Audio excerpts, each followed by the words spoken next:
Alright, so this one is called the traps we set for ourselves. And this is nothing you haven't already heard, but maybe the way it's expressed would be a bit different. And we could always do with frequent reminders about this stuff, right? So this is mostly going to be for a smaller business owner. Maybe you're sort of below 5-10 mil a year. And the reason I say that is because probably you still engage in some degree of hustle, right? So you kind of buy into the hustle culture a little bit, or a lot. And I'm going to get into why I don't like that in other videos. For this one, I'm just going to say that hustle masks the real problem. Okay, so kind of hold that for a second. Hustle masks the real problem. And beneath the problem is the leverage, right?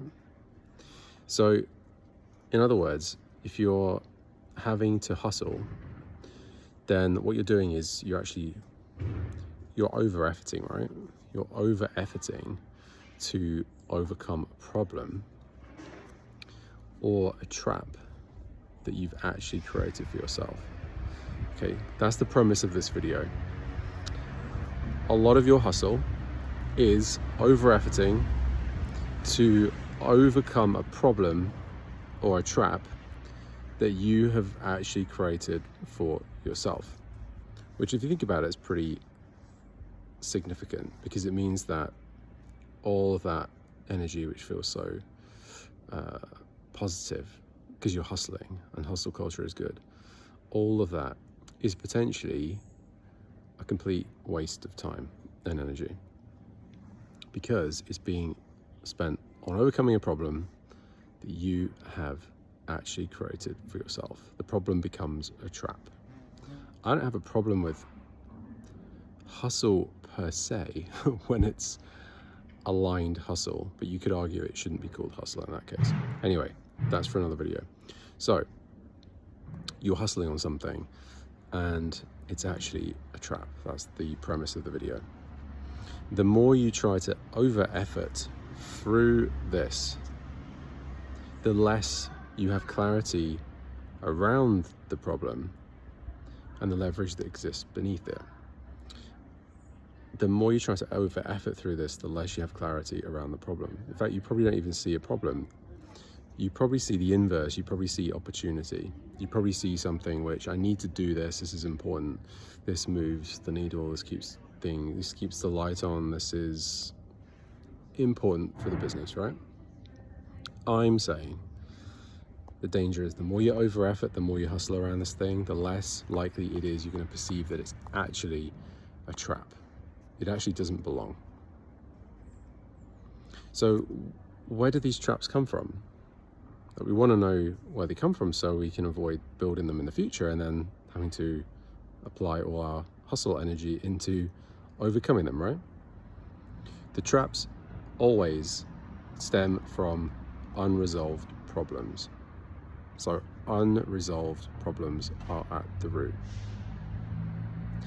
That's why the leverage is in identifying the trap and resolving the problem. Because at the root, there's a bigger problem.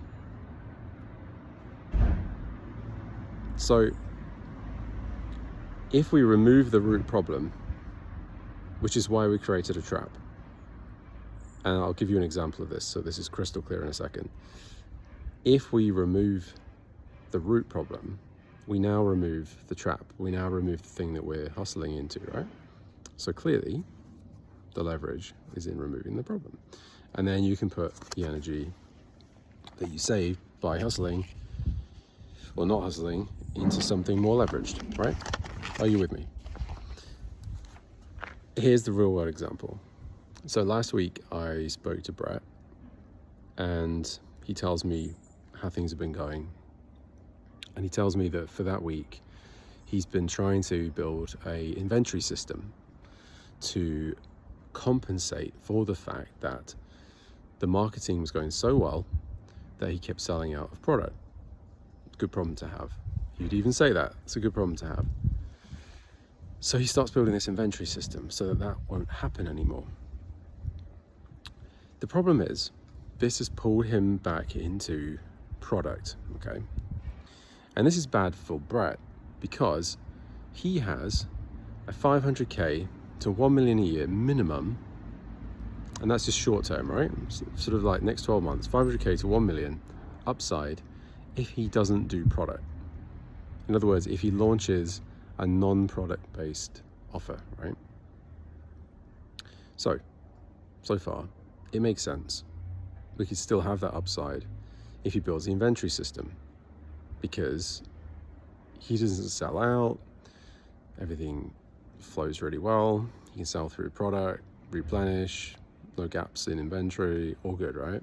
Sounds good. But really, him selling out isn't the root problem. Here it is. Okay. He sells out because he sells through his 2 or 3 best sellers. So his marketing works really well for 2 or 3 products, okay? So this, okay, he sells out. He looks to go, okay, I need to build an inventory system. He looks and says, okay, most of my sales are coming from 2 or 3 products. This triggers something which is unique to him in this situation, but it's probably quite common with other people listening to this. It's more of like a fear of like losing out on something by not having the product. So there's that like pressure it is yeah, into that mold, even though it maybe doesn't need to be there. right. Yeah, pressure, fear, it's going to take you to a place you don't want to be in. Yeah.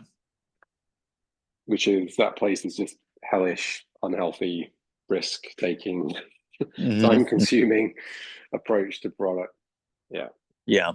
Which would just rob you of everything else you want to try and do. Right. I don't have enough product. I feel vulnerable, I feel exposed because I only have 2 or 3 products. That's what my business depends upon. Now, really, that's not a problem. 2 or 3 products is fine because of 80-20, right? 80% of your sales are going to come from 20% of your product, or 80% of your sales coming from 20% of your activity in sales and marketing, things like this. So it shouldn't be a problem. But in this instance, it triggers an old fear. It triggers an old wound. I don't have enough product. My competitors have lots more product than I do. They are investing in R&D. They're investing in innovation. They're about to launch this new high performance t-shirt or something like this, right? And I don't have one of those. The root fear, I am not a real brand. Customers will go elsewhere. I'll lose business. I'll fall behind. And that's significant when you're an entrepreneur, because your livelihood and income depends on your survival, right? So this is a survival response. The fear, everyone else is going to get ahead. Why? Because they have more product. Why is that good? Because customers want more product. So if you don't have more product, what happens? You fall behind, eventually you collapse. Finished. What he's forgotten, of course, is he has a 500,000 to 1 mil upside in a non-product based offer. Anyway, so I'm Brett. I build a complicated inventory system. I don't need it because I only have 2 or 3 products that sell really well. I build it to scratch the itch. I could solve this, then I can increase my product range. Or if I'm going to build this inventory system, I should build it and then fill it with more product. Maybe it's the other way around. I'll build this first and then I'm allowed to have more product. Or I'm building this because I'm feeling better because I'm working on product. I'm doing something about that fear. I'm not addressing it directly, but the fear is driving the action, you see. Do you see how then this inventory system is the trap, right? Because where does it end? He's gonna hustle, build the system. So hustle and grind to build it for a week or 2 weeks. Then in hustle, create more products for that system. And now what happens? We need to market and sell these products because now we have stock, we have liability, we have a negative impact on cash flow. And so now we're in full hustle mode. We've got to manage this, build the system, manage the system, hustle our way into product development, sourcing, manufacturing, and then we have to sell it. Do you remember what I said? 500K, 5 mil upside in a non-product based offer. So, can you see how that's a trap? It's a huge trap. I'll tell you the real kicker as well, is that the non-product based offer is an aligned offer, okay? What do I mean? I mean, that's where his heart is, okay? So, there's not only the lack of the 500K 1 mil upside, there's the opportunity cost of doing something you actually don't want to do. And what I just highlighted was building a system, sourcing product, sales and marketing. That's a year, easy. A year of opportunity cost, right? So did you see what the root cause of all of this was? The root cause was fear. Fear of falling behind, fear of not looking like a real brand, fear of not being able to compete with everyone else. So, what do we do? What's my advice for you? I would look at where you think you're over-efforting and feeling miserable. Those two things. Because if you're over-efforting and you feel miserable, the chances are you know you're doing the wrong thing and you feel trapped, and there's opportunity cost. So with Brett, the leverage was remove the fear.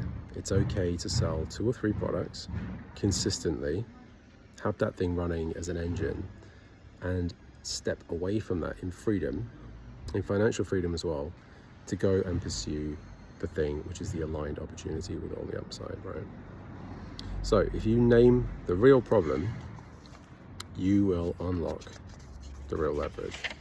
So again, how do you do this? So first of all, you have to step away.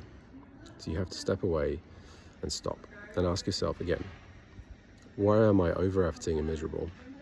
Number 2, what is this protecting me from? This trap, this activity, what is it protecting me from? What fear is it masking? And then ask, is it true? And then say, okay, number 4, can I reroute energy and focus somewhere more aligned to me and my goals? And if you see that, yeah, of course I can, you'll have more of an incentive to stop doing this thing, right? And then if you stop, of course, that's the leverage, right? We uncover the problem, that's the leverage, because you stop and you see where else you could be spending that energy. So try those 4 things. I would genuinely love to hear from you if you apply those and then discover something in your own life and business.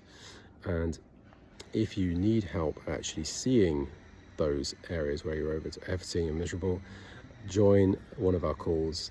If there's one going, you can join via the link tree in the description, and we can help you out in person. All right, thanks, and I'll see you in the next one. Bye.